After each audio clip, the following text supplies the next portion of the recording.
आज हम भारत में तुर्क सत्ता का सुदृढ़ीकरण कैसे हुआ, इस विषय पर अध्ययन करेंगे। जैसा कि हमने पहले पढ़ा था कि भारत में तुर्क आक्रमणकारियों ने 2 बार आक्रमण किए। पहली बार महमूद गजनवी के नेतृत्व में सन 1000 ईस्वी से 1027 ईस्वी के बीच में 17 बार महमूद गजनवी ने आक्रमण किया, और दूसरी बार मोहम्मद गोरी ने भारत पर आक्रमण किया 1175 ईस्वी से लेकर उसकी मृत्यु पर्यंत 1206 ईस्वी तक। जहां महमूद गजनवी के आक्रमणों का उद्देश्य भारत से केवल धन लूटना था, वहीं मोहम्मद गोरी के भारत आक्रमणों का उद्देश्य भारत पर राजनीतिक प्रभुत्व स्थापित करना था। इस कारण मोहम्मद गोरी के आक्रमणों से ही भारत में तुर्क सत्ता की स्थापना का मार्ग प्रशस्त हुआ, और मोहम्मद गोरी की मृत्यु के बाद उसके जो उत्तराधिकारी हुए उसमें से कुतुबुद्दीन ऐबक को उसके भारतीय प्रदेशों का शासक माना गया, और कुतुबुद्दीन ऐबक ने ही भारत में तुर्क सत्ता की स्थापना की, जिसको कह सकते हैं कि दिल्ली सल्तनत की स्थापना की। हालांकि कुतुबुद्दीन ऐबक का जो गुलाम था इल्तुतमिश, उसको भारत में दिल्ली सल्तनत की स्थापना का वास्तविक संस्थापक माना जाता है। तो हमारा टॉपिक है कि भारत में तुर्क सत्ता की स्थापना कैसे हुई, उसका सुदृढ़ीकरण किस प्रकार हुआ। हम एक ये मैप देख रहे हैं अभी, जो 12वीं शताब्दी ईस्वी के भारत को बता रहा है। ये मैप ये मानचित्र मोहम्मद गोरी के भारत आक्रमण के वक्त की भारत की राजनीतिक सीमाओं को बताता है। आप इस मैप में देखिए कि गौर, जो मोहम्मद गोरी की राजधानी थी, वहाँ पर उसका राज्य था। गौर, काबुल, पेशावर, फिर नीचे गजनी का इलाका है। यहाँ पर महमूद गजनवी के वंशज यहाँ शासन करते थे, जिसको मोहम्मद गोरी ने हरा कर गजनी को भी अपने गौर साम्राज्य में मिला लिया था। उसके नीचे पंजाब का इलाका, लाहौर और शेष पंजाब का इलाका आता है। वहाँ पर महमूद गजनवी के वंशज शासन करते थे। लाहौर जो राजधानी थी पंजाब की, वहाँ पर उस वक्त महमूद गजनवी का वंशज खुसरो शाह या खुसरो मलिक, उसका शासन था।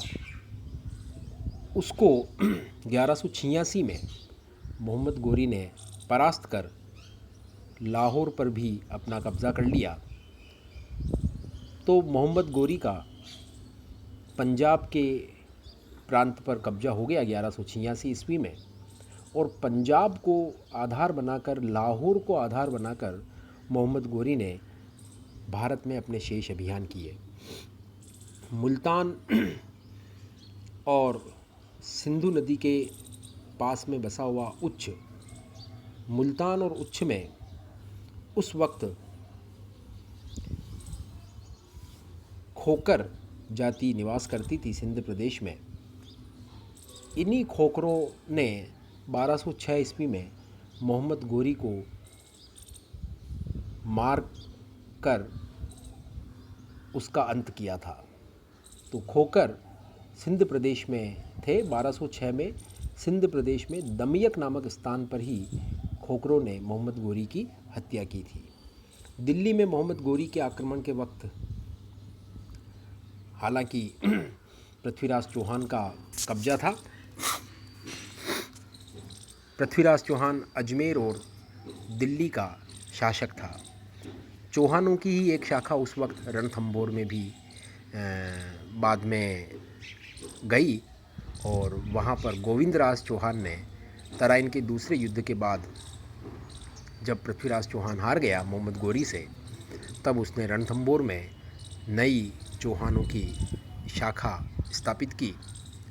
तोमर उस समय दिल्ली पर थे, लेकिन 1157 ईस्वी के आसपास पृथ्वीराज चौहान के जो पूर्वज थे विग्रहराज चतुर्थ, उन्होंने दिल्ली के तोमरों को हराकर दिल्ली को भी अजमेर के चौहान राज्य में शामिल कर लिया था। तो 1157 ईस्वी से ही दिल्ली भी चौहानों के कब्ज़े में था। उधर कन्नौज के अंदर गहड़वालों का शासन था। ग्वालियर और कालिंजर में चंदेल राज्य था।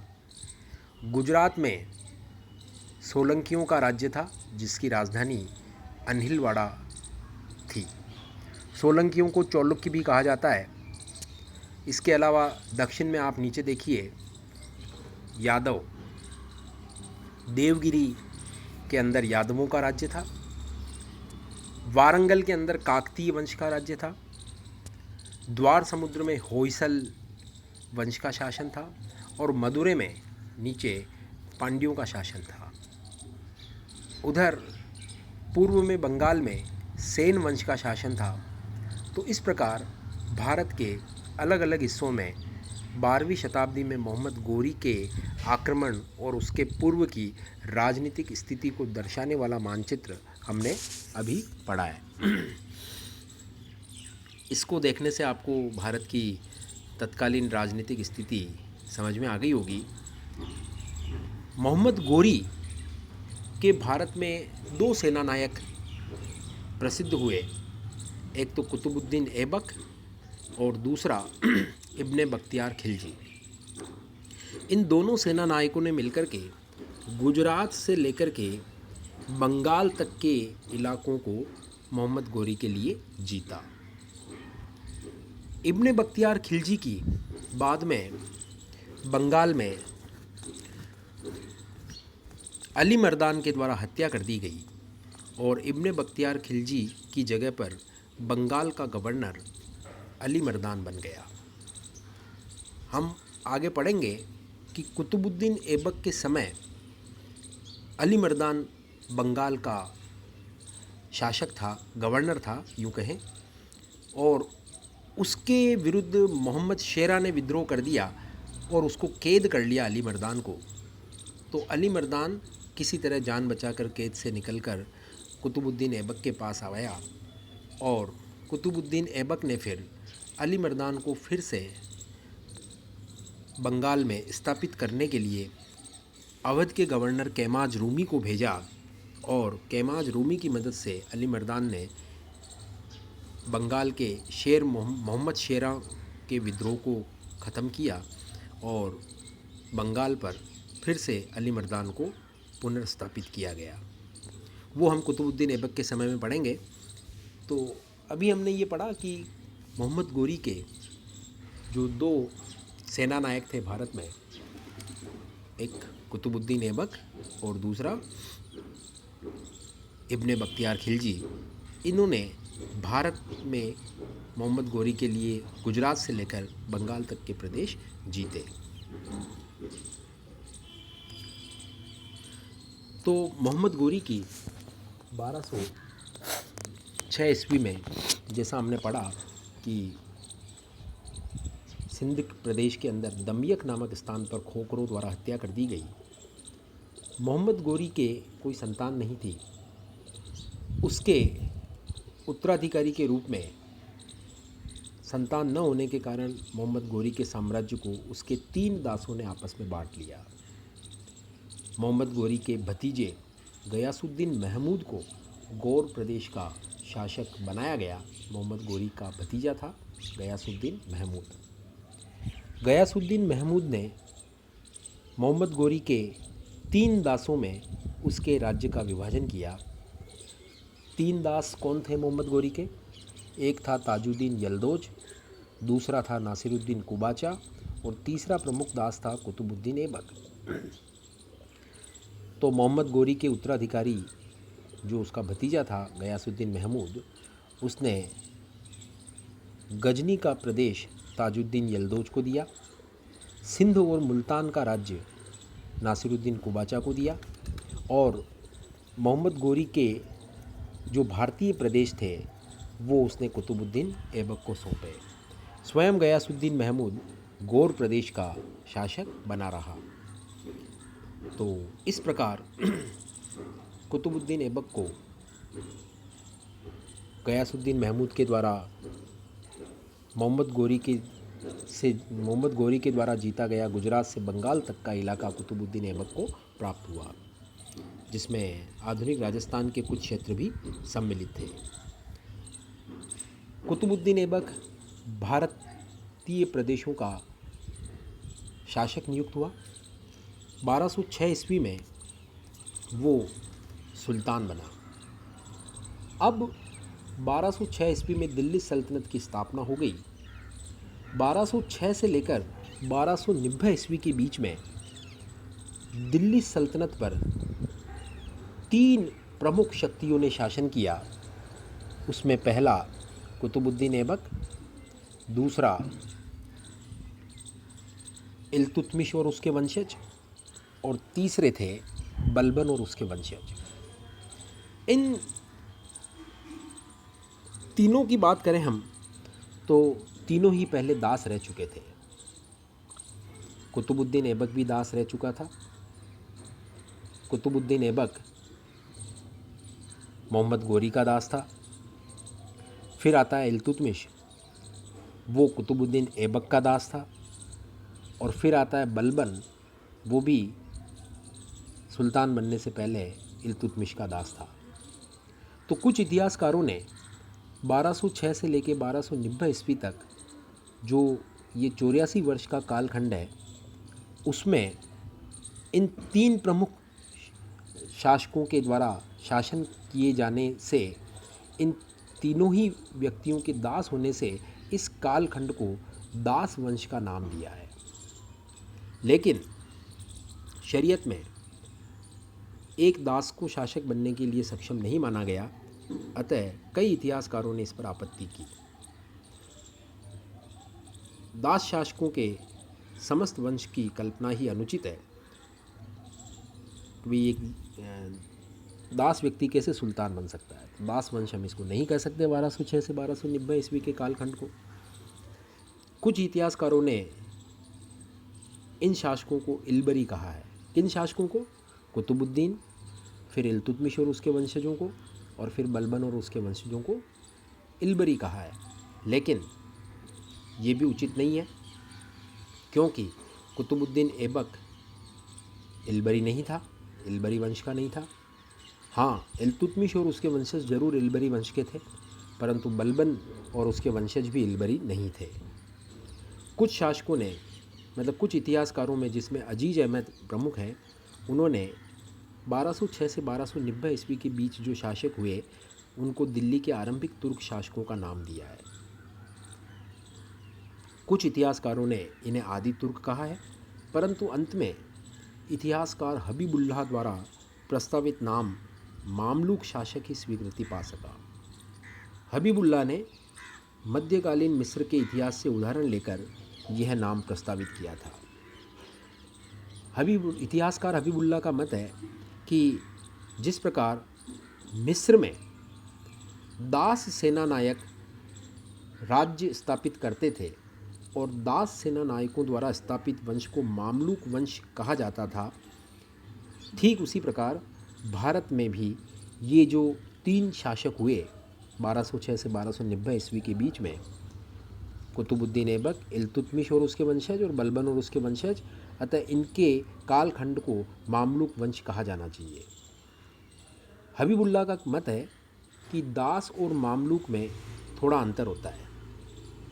मामलूक का मतलब मालिक तो नहीं होता है, परंतु जहाँ पर दास जो होता है वो जन्मजात दास ही होता है, जबकि मामलूक वो व्यक्ति होता है जो जन्म लेते वक्त दास नहीं था, अर्थात स्वतंत्र माता पिता की संतान था, बाद में परिस्थितियों वश वो दास बना लिया गया।